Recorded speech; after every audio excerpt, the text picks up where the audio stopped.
Want to stay up to date with everything that's happening on the show? Or do you have a story that you'd like to submit for one of our Listener Stories episodes? You can get in touch with the show via the website at www.hauntedukpodcast.com, on Instagram at hauntedukpodcast, on X at hauntedukpod, or you can email us at contactus@hauntedukpodcast.com. We're also on Facebook and TikTok.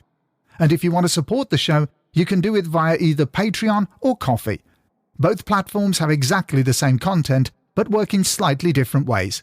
One of the advantages of Patreon is its sleek user interface, but if you want to avoid those pesky additional charges Apple, Google, and Patreon apply to your subscription, then why not give Ko-fi a try? Simply open a browser window and type ko-fi/Haunted UK Podcast. That's Ko-fi/Haunted UK Podcast, and you'll soon find us. Whichever platform you choose, we're sure you'll enjoy the bonus content. Thanks for listening, and enjoy the episode.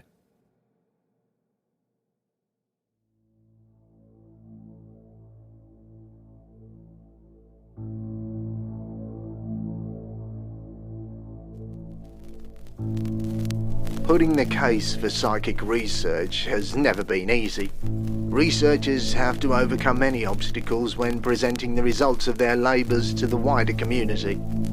There appears to be a strong undercurrent of belief that what is not understood does not exist. It may stem from a very deep-rooted fear of the unknown, or just a refusal to recognise anything that cannot be appreciated by our senses. This type of refusal might at first glance appear to be a sensible and logical way to approach our particular subject, because we are dealing with the inexplicable. Yet, are not other branches of research also dealing with much that is unknown and inexplicable? Quote from Maurice Grosse, paranormal researcher, member of the Society for Psychical Research, and lead investigator in the Enfield Poltergeist case.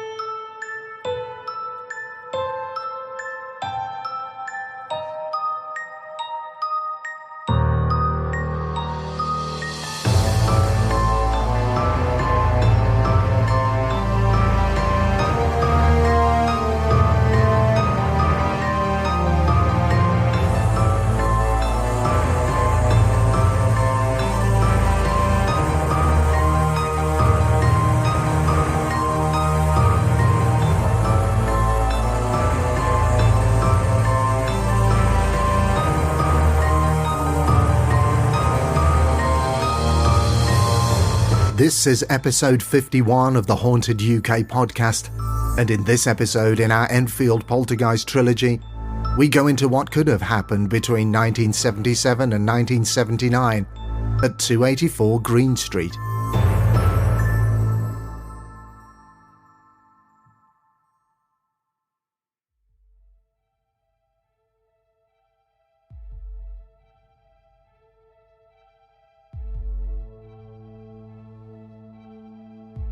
The quote which you just heard by Maurice Grosse has many truths to it. Presenting something which sits within the realms of the paranormal or supernatural is naturally going to be hard to present to the scientific community with any type of conviction. Hauntings and their activity are very hit and miss. Sometimes amazingly reliable and solid witnesses will see something that challenges their beliefs, whereas other times a scientific investigation will yield absolutely nothing. So, how do we balance this scale? Can we make a judgment on a case just by reading the notes? By listening to audio tapes? By looking at photographs? Juries in courts do this every single day, but the paranormal and supernatural aren't like true crime cases. Just as the witnesses of the original Enfield Poltergeist case stick by their stories of seeing paranormal events, skeptics who also visited the house stick by their opinions that the whole saga was nothing more than a hoax. So where do we begin to try and explain what could have happened in the 2 years which this case spanned? Well, we begin at the beginning. The Hodgson house wasn't a very happy place at all, according to some, and this was the case before the paranormal events allegedly started. Peggy Hodgson's breakup with her husband wasn't an easy one. He had abandoned the family for a younger woman, a fact that he seemingly enjoyed flaunting in front of Peggy and the children. This alone would have been extremely traumatic for everyone in the house, especially the children. We already know that John had behavioral difficulties and was sent away to a school which could cope with his needs. So is it too much of a stretch to conceive that the other 3 children, Janet, Margaret and Billy, could have brought the poltergeist, the haunting, and the voice of Bill Wilkins to life by simple trickery, hoaxing, and convincing acting? Again, we know for a fact that Janet Hodgson was the epicenter of most of the phenomena which took place. She was the vessel which the voice of Bill Wilkins decided to speak through. She was the one who was seen performing alleged feats of levitation. She was the one who was attacked by bed sheets, curtains and other items, and the kids did play pranks. Both Maurice Grosse and Lyon Playfair were fully aware of this. The pranks occurred on a number of occasions.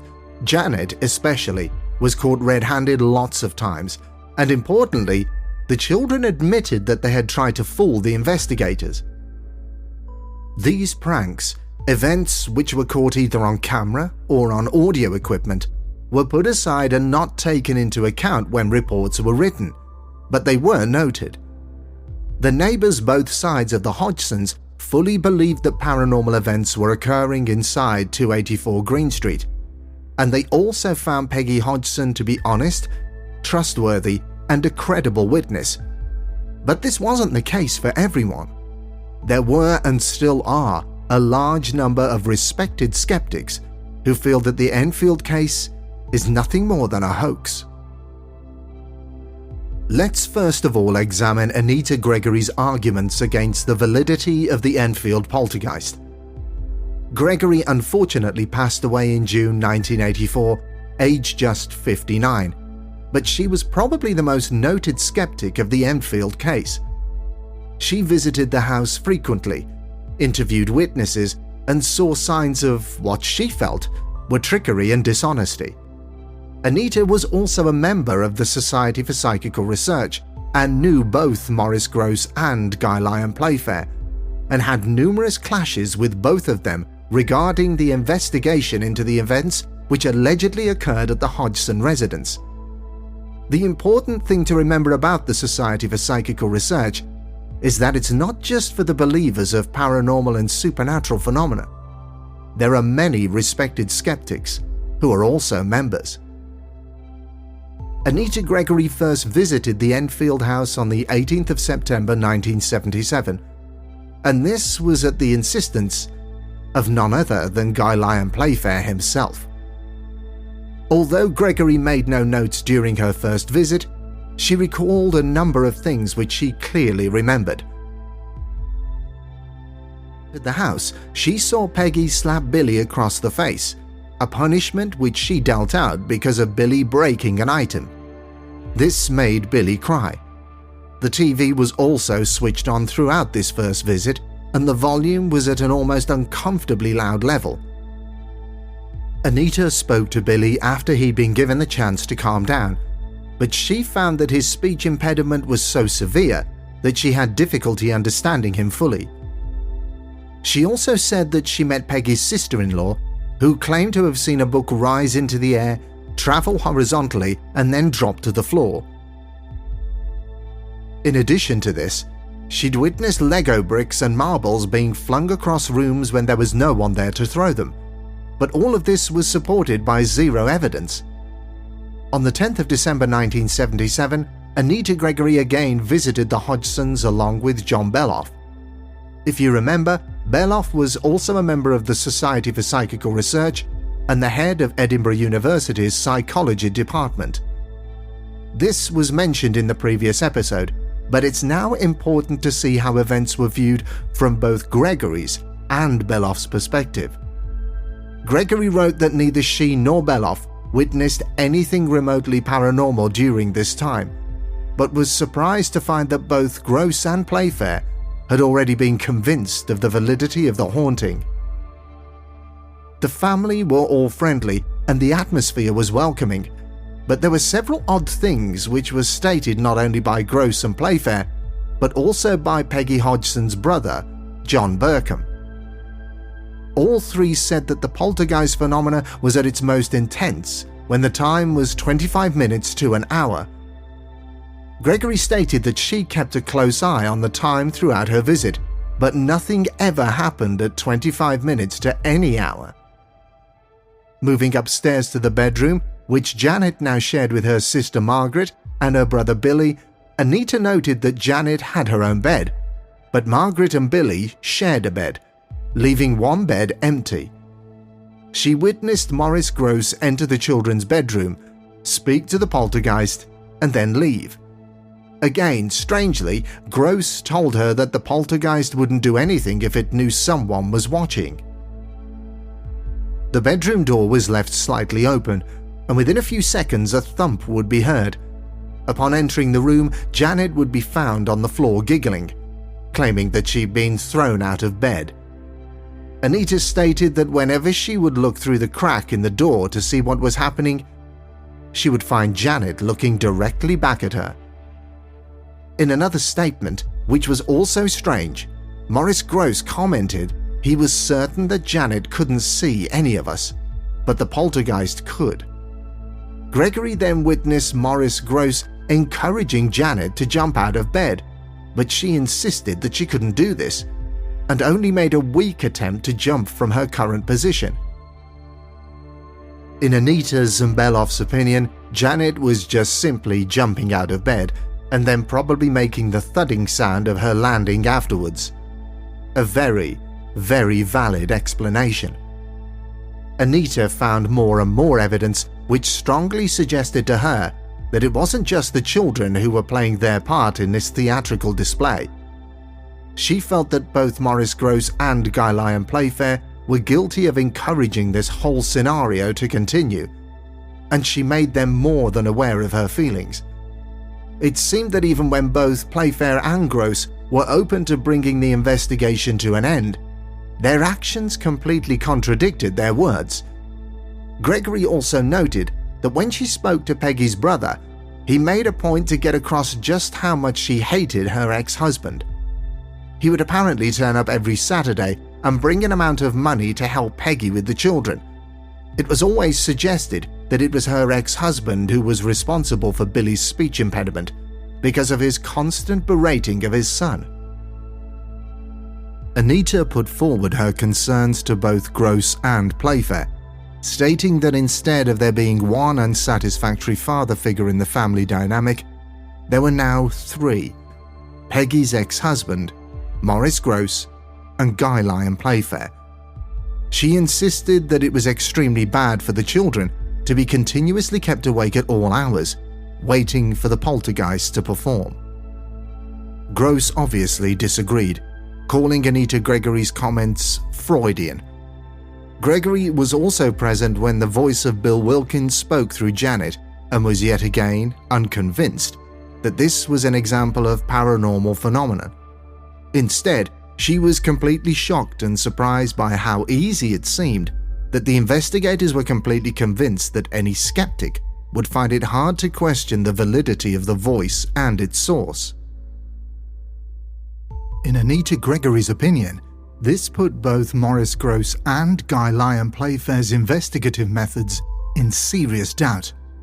It also materialized that according to Joe Friedman, who was also a member of the Society for Psychical Research, Maurice Grosse threatened the girls by saying that if he ever caught them faking anything at all, he would abandon the investigation and never return. Yet the girls were caught numerous times faking various incidents. John Beloff also shared Anita Gregory's opinions regarding the alleged haunting and poltergeist phenomena, and was convinced of the inadequacy of the investigative methods and conclusions which were being put forward by both Grosse and Playfair. After their visit, Playfair insisted that Gregory and Beloff write a statement and submit it to them and to the Society for Psychical Research. The statement they produced was met with complete disbelief and annoyance from Grosse and Playfair, and it was Guy Lyon Playfair himself who apparently contacted Anita Gregory and told her to rewrite the statement to reflect the experiences which he and Maurice Grosse had witnessed. But Gregory refused. She repeated that neither she nor Beloff had seen anything which convinced them of paranormal activity and that everything had a rational explanation. Finally, she argued that this entire investigation was having a very negative effect on Billy, and this should be taken into consideration. This was also around the time when Janet's mouth was taped over, the voice still allegedly clearly heard. Guy Lyon Playfair stated to Anita Gregory that they had conducted this experiment and that England's most eminent laryngologist was willing to state on the record that the voice could not have been that of Janet's, and they had the evidence to prove it. But when asked if they had done the same to Margaret, Gregory was told that there was no way that Margaret could be responsible for the voice. Anita Gregory then asked Playfair for the name of this eminent laryngologist and the evidence which he'd allegedly collected, but instead of giving her a satisfactory answer, Gregory was instead accused of bullying Playfair into providing evidence at a time when the voice phenomena had just started.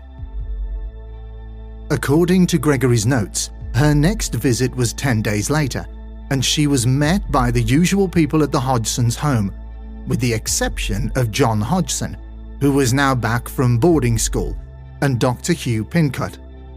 As with the previous visits, nothing convinced Anita Gregory of anything paranormal occurring. Instead, she would have light-hearted and civilized conversations with the children, Janet especially. She answered questions from Janet about religious beliefs, her career, and then after saying that she no longer shouted at her pupils because she felt she didn't need to, Anita was joined by all the Hodgson children as they all shouted, howled, and made the same noises and barking sounds which were only supposed to be coming from the poltergeist. A couple of other events occurred during this visit that only seemed to cement Gregory's conclusion that this was just a simple hoax. She states that she was summoned to the children's bedroom where she found Peggy, Billy, Margaret, and Janet. She was then told to hide her head under the dressing gown which hung on the door, with her back to them. Hugh Pincott was asked to leave, but managed to persuade Peggy and the children to let him stay. But this was provided that he sit down facing the corner of the room. The voice then began to speak, as both Bill and then someone named Adam. This was the conversation which took place. I know your name. What is it? Anita. What's my second name?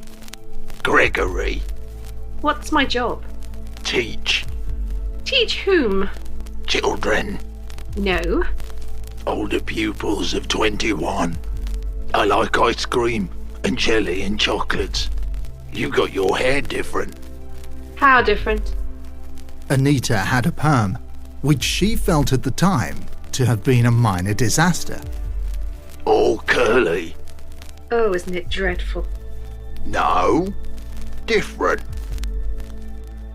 All of the answers which Anita had given during this exchange with the poltergeist had already been given to Janet when she was asking her various questions earlier that day. To some, it may have looked like the poltergeist had been astonishingly pulling this information from Anita Gregory's mind as it spoke through Janet. But it was now a fact that Janet already knew this information. During this conversation, Anita would quickly bring her head from under the dressing gown, turn around as quickly as possible, and see if she could catch Janet in the act. But Janet always had a bedsheet covering her mouth. Various items were also thrown at Anita, such as slippers and a cushion, but she admits that she was never quick enough to see who it was throwing them at her. A curtain which was also draped over Janet's bed seemed to be dragged off onto the floor in slow incremental movements, as well as the curtain covering the window moving too. But Anita noted that whilst Janet's hand was very still whenever she turned to look at her, she was still right by the curtain, which couldn't rule out the possibility that it was her moving it. To Anita Gregory, all of this just seemed like a simple game of grandmother's footsteps, with no evidence whatsoever of anything paranormal occurring. Shortly after this, Gregory also noted that Billy got up to go to the toilet and very openly made a barking noise in the same poltergeist voice that allegedly spoke through Janet. This was really enough for Anita by now, and as lovely and as accommodating the family were, she felt it was time to leave. But the poltergeist didn't want her to go. The voice of Adam suddenly started speaking, saying that it wasn't him who was throwing things, it was Bill. Anita playfully replied, all children and poltergeists should be asleep by 11 o'clock. As Anita Gregory left the house and drove away, she saw Janet waving goodbye from the bedroom window. Anita's next visit was just 2 days later, but she never intended to stay. She was only there to drop in some small Christmas gifts for the family. As usual, she was invited in and given a warm welcome by all. She spoke to the girls and even had a brief chat to Guy Lyon Playfair, who seemed to have forgotten about their heated discussion regarding the statement she'd written. She noted that Playfair went up to the children's bedroom with them when they were told it was time to get some sleep and to go to bed. Gregory decided to stay downstairs and strike up a conversation with Peggy's brother, John Beloff, who was at the house at the time. Anita stated that John looked terribly exhausted, and his face showed the picture of a man who was desperately fighting to stay awake. Gregory said that she decided to approach the conversation in a caring and sympathetic manner, not casting any doubt on what the family and other witnesses had experienced, but instead building a picture of what life was really like in the Hodgson home. It turned out that according to John Beloff, he started work at 6 a.m, but was barely getting to sleep much before 3 a.m. most days because of the investigation which was ongoing. Anita sympathized by saying that it was quite an absurd situation which wasn't beneficial in any way to the family.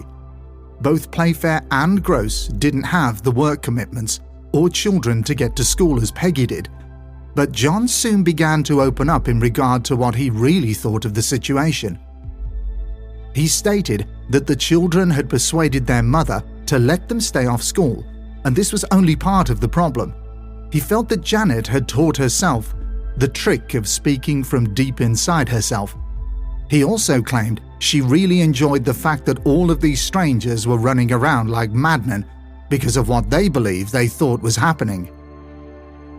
John also went further by saying that because Peggy had buckled under the pressure from her ex-husband and just towed the party line, she was doing exactly the same thing in this situation.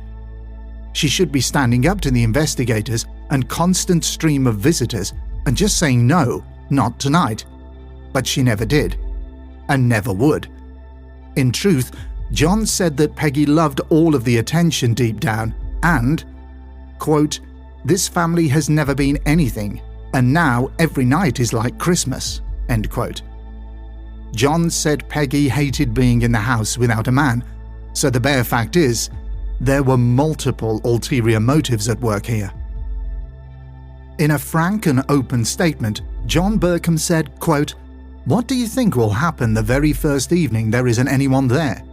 She'll, meaning Peggy, will be at my door. Mr. Playfair and Mr. Grosse say that they're trying to get rid of it all, and maybe they think that's what they're doing, but really, they'd be heartbroken if it all stopped. It's all just a show for them, and young David," John is referring to David Robertson here, "just eggs them on. A young man like that, no idea how to deal with children. Just all of them larking about in the dark. What do you expect?" End quote. Anita Gregory was left with the realization that whilst she wasn't sure if John Beloff believed in the actual phenomena which was allegedly taking place, he certainly didn't believe in the spirits which were using Janet as a vessel to communicate through. He felt that Janet was making it all up. Peggy was allowing it to continue for her own reasons, and the researchers were encouraging the whole situation to continue for their own ulterior motives. Gregory said that she in no way prompted John Beloff to state anything which he had spoken to her about. She also felt that John had a very good grip of the situation as far as what was really going on, and considering that according to both Playfair and Grosse, John Beloff was a firm, unshakable believer of all that was happening, she was surprised but appreciative by his honest opinions. No sooner had this conversation come to an end when Guy Lyon Playfair entered the room and stated that David Robertson, a fellow investigator, had made history by hypnotizing the poltergeist. Anita asked if they had in fact hypnotized Janet, as she was horrified by this idea, but Playfair insisted that it was the poltergeist who was hypnotized. She then said that she went up to meet David Robertson, but had nothing polite to say about the situation, so decided to stay quiet. Gregory was then addressed by another spirit, this time by the name of George. Again, Anita told George that, quote, "all children and poltergeists should be asleep by 11 o'clock, end quote. George tried to bargain for 4 a.m., but she told him that was too late. For this performance, Anita was allowed to look at Janet, and as with her previous experiences with the poltergeist voice, Janet had her face partially covered by her bedclothes. On New Year's Eve 1977, Anita went to see psychic Louis Gasparetto to give a demonstration of psychic painting. You may remember his name from part 1. While there, she bumped into Guy Lyon Playfair, who said that both Janet and Margaret had been caught cheating on video. She said he then strangely began to rant about John Beloff, because he said that the girls were most likely cheating, a fact that Anita backed up and stood by, without the benefit of video evidence.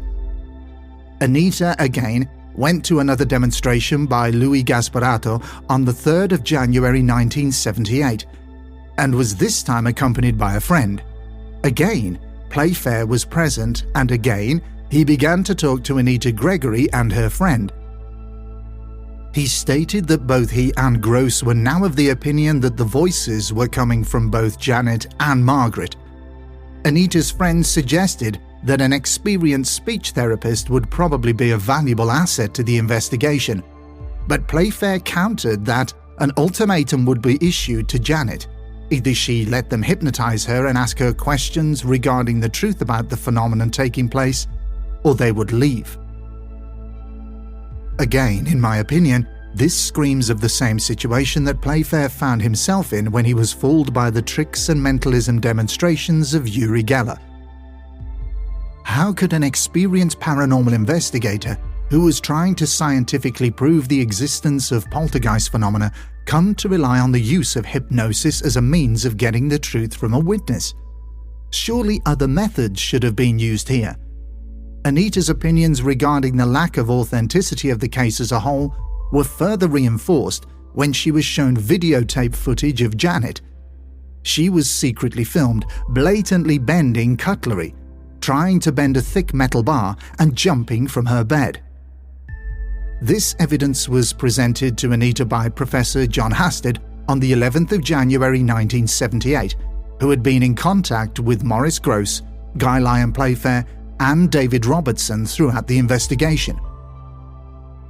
Anita concluded that this must have been the same video footage which Guy Lyon Playfair had mentioned when they met each other at Louis Gasparetto's show on New Year's Eve. Anita's notes also point to the fact that by the 15th of January 1978, Margaret was speaking more openly in the same voice as Janet. Her spirit's name was apparently Tom, and he was religious, but prior to this, Anita Gregory witnessed Margaret casually practicing talking in this voice. Anita said that she replicated the voice in front of Janet with no issues, and both would grin at each other whilst doing it, as if it was some sort of game. On the same day, Peggy Hodgson also opened up more to Anita about her terrible marriage to her ex-husband, who never stayed long on Saturdays after dropping money off because the voice started to swear and hurl abuse at him. Anita was accompanied by electronics engineer David Lyon, who, after witnessing the voice coming from both Janet and Margaret, saw no good reason to attribute this to anything paranormal at all. Anita's notes then stated that she had an interesting talk to a Mrs. Norton, a neighbour whose semi-detached house was linked directly to the Hodgsons. Mrs. Norton said that while she felt that the earlier incidents in the case were genuine, what was happening now with the voice and other things was pure nonsense. She argued that it was being kept going by the investigators, but mostly by Maurice Grosse, although she did add that Maurice had been incredibly kind to the family when they were going through the worst of the phenomena. Mrs. Norton commented to Anita that incidents had even spilled over into her own house, with rapping and knocking noises being heard, as well as having her hair pulled and being pinched. Both Frances Huxley and Eleanor O'Keefe, who was the secretary for the Society for Psychical Research, visited the house, but neither were impressed with the alleged paranormal activity which was going on. O'Keefe even saw Billy kick a chair over and on another occasion call attention to a toilet roll which he found submerged in the toilet after he'd been in the bathroom. They formed a dim view of the family and the phenomena. Anita Gregory's next visit took place on the 17th of February, accompanied by Dr. Ivor Grattan-Guinness and Mrs. Enid Grattan-Guinness. Upon entering the house, they were told by Peggy Hodgson that beds were now making themselves and that the spirits were now also talking through both brothers Billy and John. Again, Anita Gregory, Dr. Ivor and Enid Grattan-Guinness saw nothing that convinced them of any paranormal activity, with Grattan-Guinness even going as far as to say, quote, "The voices seem like a possible hysterical development, being well imitated by the youngest members of the family. Feeling of a show being put on for the benefit of visitors. One wonders what would have happened to them had they been left alone for 2 or 3 weeks." A statement from both Vicky and Peggy Nottingham, neighbours of the non-joined side of the Hodgson's house, confirmed that they both felt that nothing of a genuine paranormal nature had taken place in the Hodgson home since the turn of 1978. Then there was the incident of the cushion appearing on the roof of the house. According to Maurice Grosse, Guy Lyon Playfair and David Robertson, there was no way that the children could have done this, as opening the window was difficult and noisy, and after trying to replicate the incident, Playfair said that he had to lean out of the window at a precarious rate to even try to see the roof. Yet John Stiles, who was on the investigative committee formed by the Society for Psychical Research, easily replicated this event. When asked if they could use the actual cushion which was found on the roof, John Stiles was told that the cushion was no longer available. According to Anita Gregory, her final visit to the Hodgsons was on the 21st of May 1978. As usual, all the family were pleased to see her and she spoke to Peggy for around 2 hours. Peggy revealed to Anita that the paranormal activity actually began in June 1977 and originated in the Nortons' house next door. But when Anita Gregory went to ask for confirmation, Mrs. Norton denied it, but then said that her young son Gary reported his bedclothes being pulled off him one evening. He then stood in her bedroom asking to sleep there for the night. So, which was it? Another incident which seemed to have been glossed over was the traumatic time when John Hodgson found out that he was being sent to a special boarding school because of his behaviour. John was suspected when human feces were found in the garden of the Nortons. If you remember, a window in the Nortons' house was also smashed by a stone. Could this have also been down to John Hodgson? Forms were sent out by the Investigative Committee for the Society for Psychical Research to witnesses in an attempt to get them to write statements regarding their experiences and to also answer a set of questions. Of all the 16 people who were sent the forms, just one was convinced that what they had witnessed at 284 Green Street was genuine paranormal phenomena. That person was Maurice Grosse. 12 others stated that they didn't see anything which could have been considered paranormal, and the remaining 3 were willing to consider the possibility that paranormal phenomena occurred at the Hodgson home, but wouldn't commit to it. Anita Gregory also points to a statement made by Lyon Playfair, which states neither himself nor Maurice Grosse thought of using video cameras to capture evidence until June 1978. But if that was the case, how did both he and Grosse catch Janet bending cutlery and attempting to bend a metal bar on video in December of 1977? There was also no evidence to support the failure of electrical equipment being down to a paranormal or supernatural force. It was just suggested by the lead investigators. And then we come to the collection of audio tapes made by Maurice Grosse and Lyon Playfair. How can these be considered as solid and irrefutable pieces of evidence? Anita Gregory challenged Maurice Grosse on his claim that talking for long periods of time in the poltergeist voice would have caused damage to the vocal cords. She pointed out that at no time in her experience at the Enfield house did the voice ever speak for prolonged periods. It would only offer brief sentences, and when asked for a clear and concise time analysis to be performed on the audio recordings, Maurice Grosse didn't reply and wouldn't be drawn into point scoring. It seemed that whenever Grosse and Playfair were challenged by anybody in regard to their evidence, investigative techniques, recording of incidents, or any aspect of their involvement in the Enfield case, they would become very defensive. Instead of performing in-depth analysis of the data, which had been gathered in an effort to put forward constructive arguments to support the possibility of paranormal phenomena occurring at the Hodgson residence, Grosse and Playfair were seemingly hoping that an expert would sign off their work and results as being completely true. This never happened. There's also the case of W.P.C. Heaps, who gave a statement to confirm that she witnessed strange phenomena in the house. But this wasn't exactly true.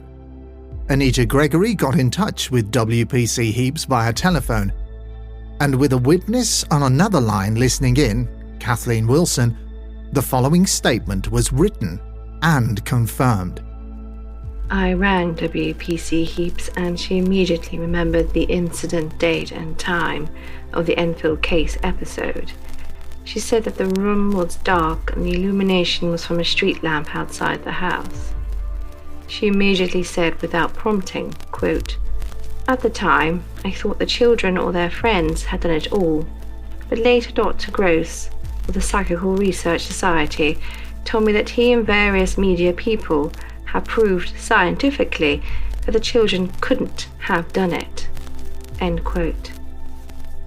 She said at the time she was quite sure that all the throwing about of marbles and Lego bricks was done by the children, but the movement of the chair was a bit more difficult to explain. It rocked up and down about 3 inches. I then asked, "Didn't it move along?" And she said, "Yes, by about 3 feet." I asked her what she thought at the time, and she repeated that at the time she thought the children had done it. But later on, after talking to Dr. Grosse and on more mature reflection, she thought the Hodgson children just couldn't have done it. It was such a heavy chair that 3 little children could hardly move it, though there were 8 people in the room. So how could this chair have moved by itself? She repeated that she only thought this after Dr. Grosse had explained to her how he had seen Lego bricks fly about in such a way that they could not be thrown. She did not think there were wires or threads attached to the chair. She thought Mrs. Hodgson threw the chair out afterwards, which she could ill afford. She thought a priest had told her to do this. She volunteered that the children would disappear into the kitchen and return to the room. And a few minutes later, Mrs. Hodgson would go to the kitchen and say a fire had started. She said it certainly was a strange experience. I thanked Officer Heaps. So it seems that this is more evidence to support the possibility that Maurice Grosse was intent on pressing the narrative that the Hodgsons' home was indeed haunted, without the support of mildly convincing evidence. It has also been pointed out that Grosse could become very agitated, angry and verbally abusive to those who would continue to challenge the Enfield case, with Anita Gregory, Eleanor O'Keefe, Kathleen Wilson, Anthony Cornell, who was a highly respected parapsychologist, and others having first-hand experience. It's also important that we hear the contents of the statement, which was sent to Guy Lyon Playfair from John Beloff, the subject of a long-running feud. This was written on the 13th of December, 1977. Dear Guy, here is the statement I promised to send you. I hope you and Maurice will consider it a fair account of what transpired on Saturday evening, although, of course, we are not claiming that we have mentioned every detail that could be relevant. To speak frankly, as I feel morally obliged to do for the sake of everyone concerned, both Anita and I consider that the girls are playing games with you. With the help of your instrumentation, you may prove us wrong, but my guess is that your flashlight photos will reveal nothing evidential, nor will the double tape recording. I beg you, therefore, to exercise the greatest caution before further committing yourself in public. I realize you may bitterly resent this advice. After all the time, effort, and money you have spent on this case, this would be entirely natural. But remember, I am not asking you to deny the paranormality of events which you or Maurice may have witnessed with your own eyes, merely to reflect that those girls are perfectly capable of faking phenomena and, for the sake of keeping the affair going, which they are obviously enjoying enormously, it must be the most exciting thing that has ever happened in their young lives. They would not scruple to do so. Your friend and well-wisher, John Beloff. Anita Gregory's thesis is a brilliant read and certainly puts forward the argument that the Enfield case was simply a mixture of hoaxing, trickery, and blind investigation. But what do other well-known skeptics think of the case? Professor Chris French is a notable and very highly respected psychologist, and he has very strong opinions regarding the Enfield case. First of all, he's very critical of the photographic evidence allegedly showing levitation, and according to him, this has been replicated over and over again by people simply jumping up and down on their beds, and this is also a very strong argument. Regardless of the people who were there at the time, it is a fact that those photographs were taken without any of the lead investigators inside the room. Graham Maurice remains convinced of the authenticity of the photos he took, but it's almost impossible to prove that they represent anything other than a young girl jumping from her bed. Chris French is also an academic who isn't afraid to question the testimony of witnesses, however credible they appear to be. He's conducted extensive research into the reliability of witness testimony, including an experiment which involved an alleged psychic who was introduced to a group of volunteers. The psychic was actually a magician, but according to the volunteers, this man was going to demonstrate his psychic ability to be able to bend metal objects. He took a random key from a desk and bent it using a mixture of misdirection and sleight of hand, then placed the key back onto the desk. This not only fooled the volunteers, but when the psychic asked them all to look closely at the key to see it's still bending, 40% of them agreed that they were watching the key continue to bend. This, of course, was untrue, but it does highlight the fact that some witnesses will see what they want to see, and that presents a huge problem as far as this particular case is concerned. it's more than a possibility that a number of witnesses were seeing what they wanted to see, or were told what they were seeing. Chris French also points the finger of doubt on the voice phenomena. He quite rightly points out that when Janet was possessed by the spirit of one of the old men that apparently used her as a communication vessel, they were more interested in things such as a young girl's menstrual cycle, swearing at investigators, and using the same structure of conversation that Janet herself used all the time. Professor French also argues that this isn't the first time that children have been found guilty of perpetrating a paranormal hoax, and it certainly won't be the last. He points to the fact that believers of the said phenomena tend to think that they are too clever to be fooled by something that could be so simply explained. Magicians have been doing these types of things for years, so to have such a well-respected and highly gifted magician turn up and go on the record saying that this was no more than simple tricks and misdirection is very damaging.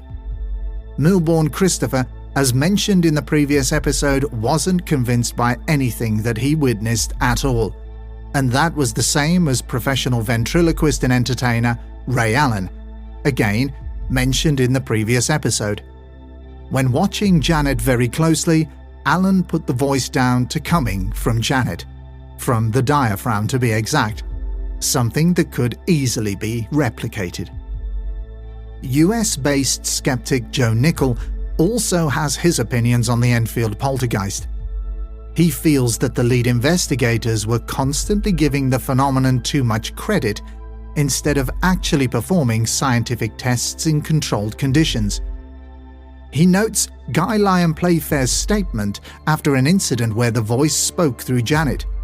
Quote, "As always, Janet's lips hardly seem to be moving." End quote. Nickell argues that this isn't a satisfactory statement to support the notion that Janet wasn't just producing the voice herself. Nickell also brings the photographic evidence into question by saying that the images which allegedly show Janet levitating are nothing more than examples of common gymnastics. He also draws attention to the fact that neither photographer Graham Maurice nor any of the investigators were allowed into the bedroom when these and other types of phenomena were taking place. How can these events be put forward as solid, unshakable evidence? Another incident which Joe Nickell singles out was when a simple tape recorder malfunction occurred. It was seen by both Maurice Grosse and Society for Psychical Research president David Fontana as proof of the supernatural at work, and an occurrence, quote, which appeared to defy the laws of mechanics, end quote. Nickell says that this was simply a peculiar threading jam which was common on older model reel-to-reel tape recorders. As we've already discussed in the previous episode, Ed and Lorraine Warren also came under fire from Joe Nickell. He pointed out that they had a notorious reputation for over-exaggerating incidents in cases and were even guilty of just making events up to suit a narrative, quickly turning an alleged case of a regular haunting into something which was described as a case of demonic possession, with no evidence to even mildly support these claims. On the 23rd of February 2012, skeptic Deborah Hyde appeared on the ITV show This Morning alongside Janet Hodgson and Guy Lyon Playfair. Hyde, along with many others, have been critical of the Enfield case for many years, citing the lack of credible evidence and the shoddy investigation which took place. It was a fascinating interview, which had to be balanced between the witnesses and the skeptics, and the presenters did a good job of this. But Playfair wasn't satisfied with what Deborah Hyde had to say, and took issue with her comments in a number of articles which he wrote. But what I find interesting is that Playfair counters with arguments which don't really get him anywhere. He accused Hyde of quoting misinformation, being too general in her observations, not asking any direct questions to either him or Janet, totally ignoring the evidence which had been gathered over the course of the investigation. Hyde was quoted as saying, "It's a fascinating story, but we forget all the people who disagreed. Graham Maurice had issues with it. Mary Rose Barrington from the Society for Psychical Research had her issues with it. There was a subsequent study by the SPR that concluded that the girls were faking it. Playfair said that this was totally incorrect, but I must disagree.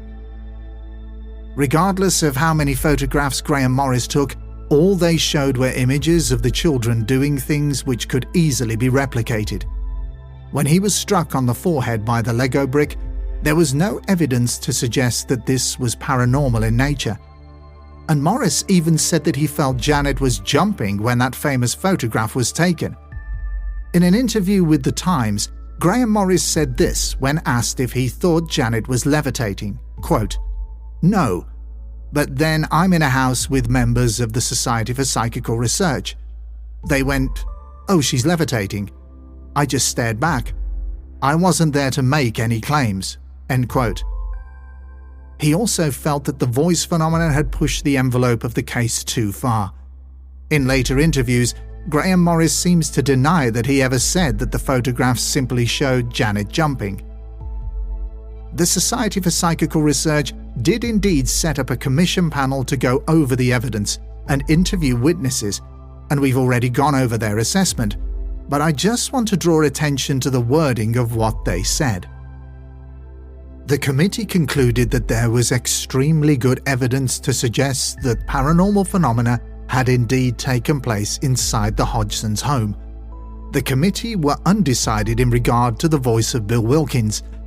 They did state that the incident of the fireplace being pulled from the wall was, quote, "an item of poltergeistery of the first order," end quote. This in no way states that the committee were fully agreeing on anything or everything. It's a fact that TV interviews are mostly constructed to give a fair representation of an argument from both sides.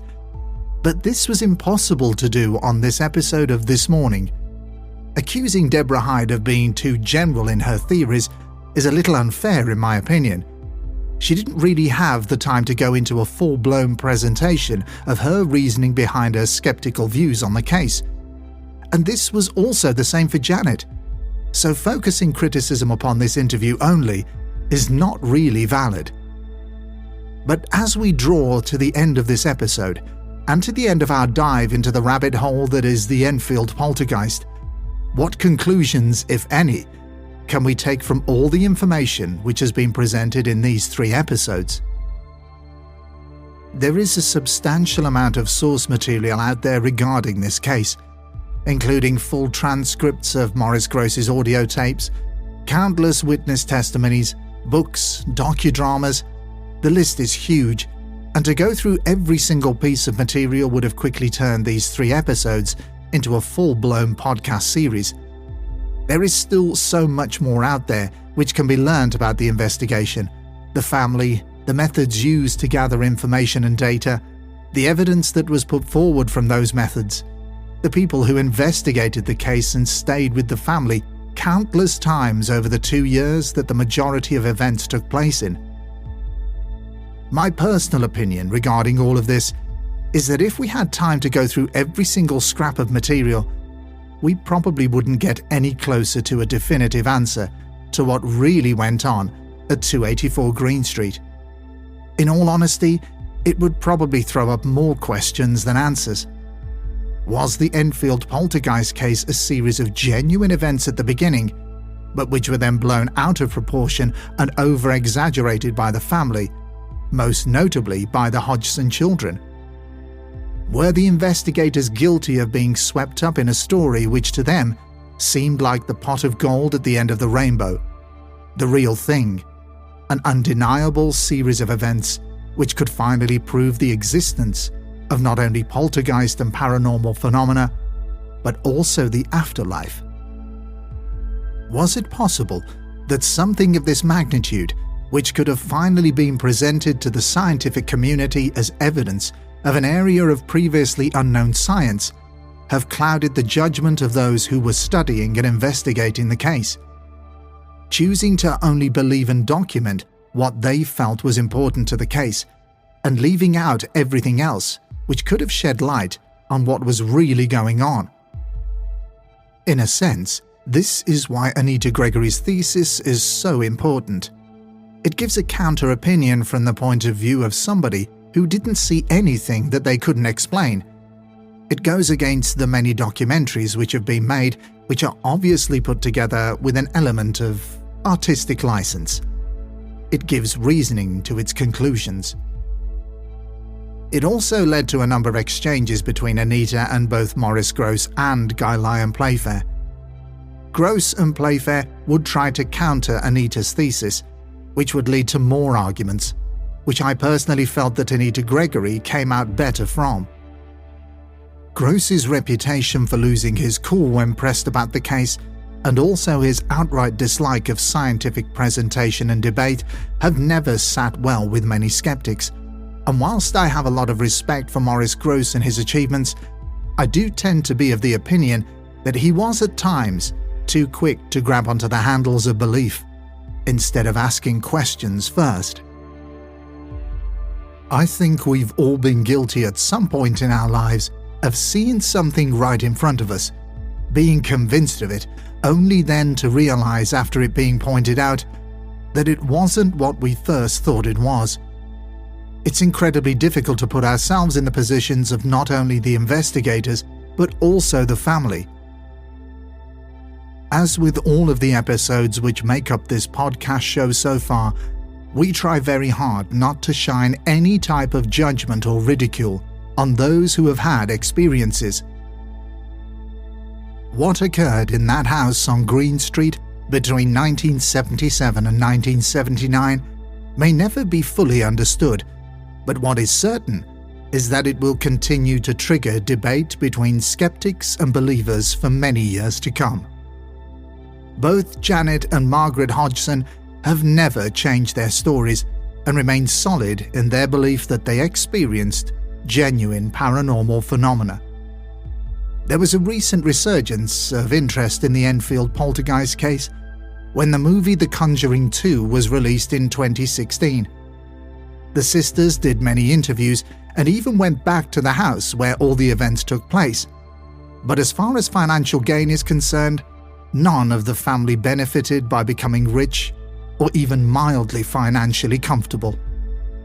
Janet especially has always tended to shy away from the media, choosing instead to try and live a quiet life. But if those events which happened in their family home all those years ago were real, then that is a part of their lives which will never leave them. So this is where we leave the Enfield Poltergeist and hand over the choice of belief or skepticism to you, the listeners. What are your opinions regarding this case? It was important to us that we presented both sides of the argument in regard to such a huge and well-known series of events, but it's really up to you to decide which side of the fence you come down on. Remember, people aren't stupid. They're not fooled by what they see. They're fooled by what they think they see. Is that what happened here? Is that what happened here? Or was it real? Poltergeists are always hard to define, catch, to exorcise away. They're tricksters, mimics, a disruptive energy perhaps breaking forth from our very selves, living up to the meaning of their name, noisy spirit. They certainly create a lot of noise in their victims' lives. And if you would like to explore more poltergeist cases, we have a plethora of episodes exploring the phenomena. But the most notable ones are the South Shields Poltergeist in Season 4 and the Vertical Plane episodes in Season 5. Both are head-scratchers. Both tip the scales at times towards skepticism, and then other times towards the unexplainable. So I'll close by saying this. Beware of your four walls, the energy within, the chance of strong emotions taking form, things going awry, things going missing, things reappearing, handprints on a wall, knocks on a wall. And is this just rusty pipes? A noisy central heating system rather than a noisy spirit? Or is there more to it? Because the next poltergeist case we discuss could be at your address, and the plucky protagonist dealing with this unknown force could be you. Do you have an interesting story which you'd be willing to share with the show? If so, your story could feature in our end-of-season Listener Stories episodes. Please get in touch with the show via email at contactus@hauntedukpodcast.com, marking the subject as Listener Story. We'll be waiting for you. As well as Patreon, you can also follow the Haunted UK Podcast on Twitter at Haunted UK Pod, on Instagram at Haunted UK Podcast, and also on our website at www.hauntedukpodcast.com. You'll be able to keep up to date with news and announcements, browse and download our episode scripts, get in contact with us, and much more. This episode was presented by Steve, produced by Pink Flamingo Home Studio. The script for this episode was edited by Marie Waller Proofreading. For more information about this service, contact Marie at mariewaller.proofreading@gmail.com. For a list of all research sources which we found helpful for the writing of this episode, please see the show's notes. Thank you again for listening to and supporting the Haunted UK podcast. So until the next episode, stay safe and take care.